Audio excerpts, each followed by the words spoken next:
نحمده ونصلي على رسوله الكريم ما بعد أعوذ بالله من الشيطان الرجيم بسم الله الرحمن الرحيم رب اشرح لي صدري ويسر لي أمري واحلل عقدة من لساني يفقهوا قولي رب زدني علما رب زدني علما رب زدني علما رب يسر ولا تعسر وتمم بالخير وبك نستعين يا فتاح يا فتاح يا فتاح اللهم فقهني في الدين اللهم فقهني في الدين اللهم فقهني في الدين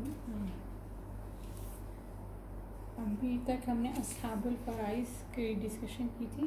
اب اس کے بعد اصحاب الفرائض کے بعد ہم عصبات پر آئیں گے انشاءاللہ. اس میں عصبات میں عصبہ سب سے پہلے ہوتا کیا ہے؟ تو عصبہ کی تعریف کیا ہے کہ عصبہ کے لغوی معنی ہیں مضبوط کرنے اور جوڑنے کے ہیں, اور ٹیکنیکل معنی یعنی کہ اس کا اصطلاحی معنی وہ کیا ہے؟ میت کے وہ قریبی رشتہ دار جن کے حصے متعین نہیں ہیں بلکہ اصحاب الفرائض سے بچا ہوا ترکہ لیتے ہیں اور ان کی عدم موجودگی میں تمام ترکے کے وارث بنتے ہیں. مطلب یہ کہ جب ہمارے پاس اصحاب الفرائض جو کہ 12 ہیں, ان میں 4 مرد اور 8 عورتیں ہیں, اگر ان میں سے کوئی بھی موجود نہیں ہوتا, ٹھیک ہے, یا تو پھر جو تمام اصحاب الفرائض ہوتے ہیں ان کو تمام مال جب دے دیا جاتا ہے, ان کے اپنے اپنے جو حصے ہوتے ہیں, اس کے علاوہ جو مال بچتا ہے وہ عصبات میں تقسیم ہوتا ہے. ٹھیک ہے, یعنی کہ عصبہ کی 2 کنڈیشن ہو سکتی ہیں. آئدر کیا کہ ایک تو یہ کہ تمام مال اصحاب الفرائض کو مل گیا اور پھر اس کے بعد جو مال میں ترکے کا بچ گیا ان کے وراثت کے حصوں کو دینے کے بعد, تو اس کے بعد جو بچا ہوا حصہ ہے وہ عصبات میں تقسیم ہوگا, یا پھر یہ کہ اصحاب الفرائض کوئی ہے ہی نہیں اس میت کے, اور پھر باقی تمام ماندہ جو ترکہ ہے وہ اس کا سب عصبات میں تقسیم ہوگا. تو عصبہ کی 2 بڑی اقسام ہیں, یہ ہم جیسے کہ دیکھ رہے ہیں, عصبہ نسبی اور عصبہ سببی. ٹھیک ہے, یہ ہمارا فل پورشن ہے عصبہ نسبی کا, اور یہ ہے عصبہ سببی کا. تو عصبہ نسبی کیا ہے؟ جو خونی رشتے کی وجہ سے عصبہ بنتے ہیں, اور ان کی پھر فردر ٹائپس ہیں. ٹھیک ہے, وہ کیا ہیں؟ عصبہ بالنفس, عصبہ بالغیر, عصبہ مع الغیر. جیسے کہ ہم دیکھ رہے ہیں عصبہ بالنفس, عصبہ مع الغیر اور عصبہ بالغیر. تو عصبہ بالنفس فرسٹ آف آل ہم سب سے پہلے عصبہ بالنفس کو ڈسکشن میں لے کر آئیں گے. تو عصبہ بالنفس کیا ہوتے ہیں؟ میت کے وہ مذکر رشتہ دار کہ ان کی نسبت میت کی طرف کی جائے تو درمیان میں کسی مؤنث کا واسطہ نہ ہو, یعنی وہ ڈائریکٹ میت کے ساتھ ان کا ریلیشن شپ ہو, ڈائریکٹلی وہ بلا واسطہ کسی بھی مؤنث کے بغیر ڈائریکٹلی میت کے ساتھ ان کا لنک ہو. اور میں جس طرح یہاں پہ ہمیں نظر آ رہا ہے, یہ جو سارے پورے پورشن جا رہے ہیں اس میں کیا ہے؟ سب سے پہلے بنو یعنی کہ بیٹا, پھر ابو, ابا, اخوا اور امومہ. ٹھیک ہے, تو یہ کیا ہے؟ بیٹا, باپ, بھائی اور چچا.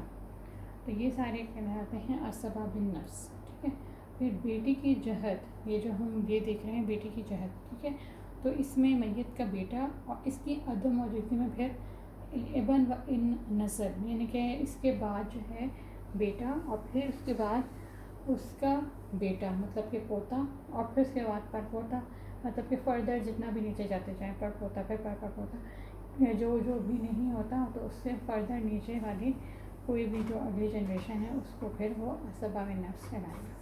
پھر اس کے بعد کیا ہوگا؟ اس کے اوپر نیکسٹ ہم جائیں گے کہ اگر بیٹے کے بعد پھر نیکسٹ کون عصبہ ہوگا؟ باپ, یعنی کہ بیٹا موجود تھا نہیں تھا تو پھر باپ آ جائے گا. ٹھیک ہے, نیچے بیٹے کے ساتھ پوتا پر پوتا وغیرہ وہ فردر نہ ہوں کیونکہ بیٹا ہی نہیں, تو پھر پوتا وغیرہ کیسے آئیں گے؟ تو پھر باپ کی طرف آ گئے. پھر باپ میں کیا ہوا؟ باپ کی جہت میں یعنی کہ میت کا باپ, اس کی عدم موجودگی میں دادا, پھر دادا کی عدم موجودگی میں پردادا. تو اس میں کیا ہو گیا؟ اب و ان اعلیٰ, یعنی باپ, اور پھر اس کے بعد اس سے اوپر جتنے بھی آتے ہیں باپ, پھر دادا, دادا سے پردادا, پردادا سے پردادا, جتنے بھی فردر ان کے جاتے جاتے ہیں وہ سارے کے سارے اس میں آ جائیں گے. پھر اگر ہمارے پاس نہ بیٹا ہے نہ باپ ہے, ٹھیک ہے, یعنی کہ اگر تو پورا مال پھر بیٹے میں تقسیم ہو جائے گا، ٹھیک ہے.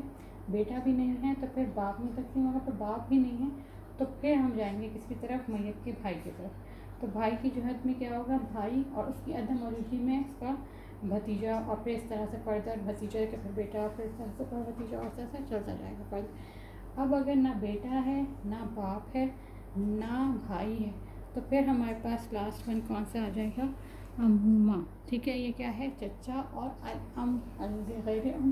یعنی کہ یہ چچا کیا ہے؟ یعنی میت کا چچا، اس کی عدم موجودگی میں کون ہوگا؟ جو کہ چچا کا بیٹا ہے. ٹھیک ہے، اور اس طرح سے فردر چلتا جائے گا.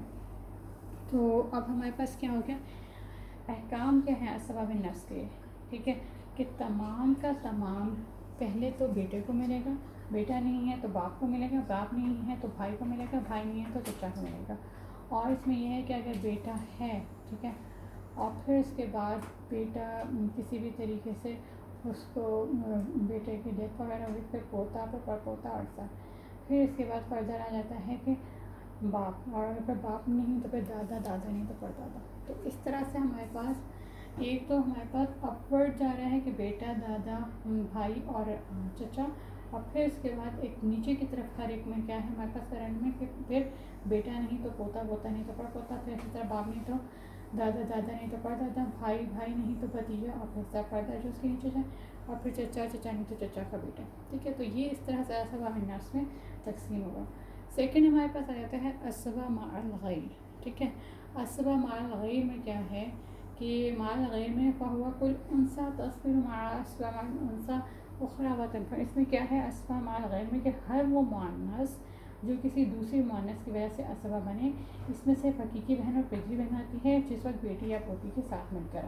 اس کے بارے میں ہم نے یہاں پہ پہلے ڈسکشن کی تھی جب ہم نے حقیقی بہن وغیرہ پڑھا تھا کہ کیا کہ اگر حقیقی بہن یا پجری بہن کے ساتھ جو ہے بیٹی یا پوتی آ جائے تو پھر یہ آپس میں اسبا مع الغیر بن جائیں گے. ٹھیک ہے، اور اسبا بالغیر کیا ہے؟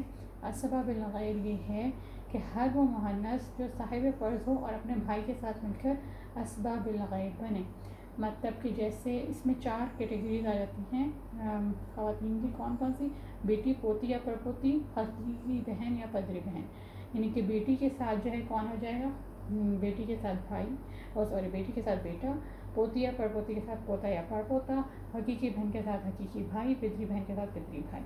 تو ان سب میں ترکہ للذکر مثل حظ الانثیین کے تحت، یعنی کہ جو ہمیں پچھلے آیت پڑھی تھی، آیت نمبر 11 سورۃ النساء، یوصیکم اللہ فی اولادکم للذکر مثل حظ الانثیین کے تحت اس میں کیا ہے کہ ہر بیٹے کو 2 حصہ اور بیٹی کو 1 حصہ. یعنی ہر جو بھی عورت ہے اس کو اپنے بھائی کے ساتھ مل کر وہ اسبا بنے گی، اور ہر بھائی کو 2 حصہ ملے گا، بہن کو 1 حصہ ملے گا.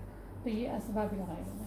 تو یہاں تک ہمارے اسبا نسبی کمپلیٹ ہوئے. اسبا بالنفس، اسبا مع الغیر، اسبا بالغیر.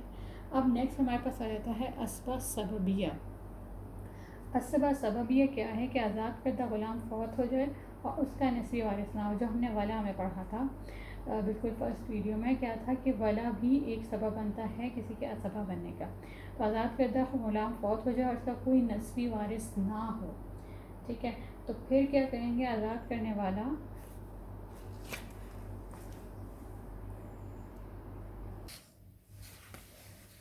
جی، تو ہم نے اسبا سببی کی ڈسکشن تقریباً کمپلیٹ کر لی تھی. اسبا سببی کیا ہے کہ جو بھی آزاد کردہ غلام فوت ہو جائے اور اس کا کوئی نسبی وارث نہ ہو تو آزاد کرنے والا مالک اس کا وارث بنے گا. اسے اسبا سببی کہتے ہیں. جیسے کہ ہم نے ولا میں پڑھ لیا تھا، اس میں اس کی دلیل بھی تھی. وہ کیا تھی؟ انما الولاء لمن اعتق. ولا آزاد کرنے والے کے لیے ہے. اب بس ہماری فردر ڈسکشن جو ہے اسبات بالکل کمپلیٹ ہو چکے ہیں. اس میں جو بھی ہم یہاں پہ پوری ڈسکشن کر چکے تھے کہ بیٹے کے ساتھ جو ہے اس کے کون کون سی جہات آتی ہیں، پھر اس کے بعد باپ کے ساتھ اور بھائی کے ساتھ اور چچا کے ساتھ. تو اسبات میں سے اسباب النفس کی پہلی قسم بیٹی کی جہت وراثت میں سب سے مقدم ہوتی ہے، جو کہ ہم پڑھ چکے ہیں کہ سب سے فرسٹ ہم اس کو پریورٹی دیں گے. پھر اس کے بعد اگر یہ نہ ہو تو دوسری، پھر تیسری، پھر چوتھی. ٹھیک ہے، یعنی کہ باپ، پھر بھائی اور پھر چچا. پھر وراثت میں اس اسبا کو مقدم کیا جائے گا درجے میں میت کے زیادہ قریب ہوگا. یعنی کہ فرسٹ ہم اسبا بیٹے کو، پھر اس کے بعد اگر وہ نہ ہو تو پوتے کو، پھر اس طرح سے نیچے جاتے جائیں گے پر پوتا وغیرہ. اور کبھی قرابت والا ضعیف سے مقدم ہوگا. مثلاً یہاں پہ جیسے بھائی ہے تو اس میں حقیقی بھائی سب سے زیادہ امپورٹنٹ ہوگا, پھر پدری بھائی سے, یعنی حقیقی بھائی جو ہے پدری بھائی سے مقدم ہوگا. اور اس میں جو ہمارے پاس دلیل آتی ہے وہ کیا ہے, ان آیانا بنی الامی یتوارثون دون بنی الالات, یقیناً حقیقی بہن بھائی وارث ہوں گے پدری بھائیوں کے علاوہ. ٹھیک ہے, تو یہ ہماری ڈسکشن کمپلیٹ ہوگی. اب اس کے بعد جو ہے جو فردر جاتے ہیں عصبات کے بعد, تو اس میں آتا ہے ہمارے پاس عصبات کے علاوہ جو ہمارے پاس جو رہ جائیں گے عصبہ کے بعد, تو وہ اس میں ہوگا اولو الارحام. ٹھیک ہے, تو اس کو ہم انشاءاللہ جب ہم کوسچنس کریں گے تو اور ڈسکشن کر لیں گے. اولو الارحام میں جس طرح ہمارے پاس پھپھی آ گئیں, ماموں آ گئے اور جد فاسد وغیرہ یہ سب آ گئے, پھر جو باقی رہ جائے گا وہ شرعی بیت المال میں چلا جائے گا یا پھر آپ فی سبیل اللہ خرچ کر دیں. ٹھیک ہے, یعنی اب ہمارے پاس جو پورے جہاد تھیں وہ کمپلیٹ ہو گئی ہیں. سب سے نیچے ہمارے پاس سب سے کیا تھا پہلے, یہ تجہیز و تکفین ہوگی. ٹھیک ہے, یہ جو ہمارے پاس تھا تجہیز و تکفین ہوئی. پھر اس کے بعد ہمارے پاس آیا کہ قرض آپ نے ادا کیا, پھر اس کے بعد وصایا یعنی کہ تیسرے مال میں سے, اور پھر اس کے بعد اصحاب الفرائض. اور آج جو ہم نے پھر فردر ڈسکشن کی تھی کیا کہ جو ہمارے پاس تھے اصحاب الفرائض کے بعد عصبات, اور اگر عصبات دونوں نہیں ہوئے, سببی بھی نہ سببی نہیں, تو پھر اولو الارحام, اور پھر اس کے بعد شرعی بیت المال, اور پھر فی سبیل اللہ. تو جزاکم اللہ خیرا کثیرا واحسن الجزاء دارین. سبحانک اللہم و بحمدک اشہد ان لا الہ الا انت استغفرک و اتوب الیک. السلام علیکم و رحمۃ اللہ.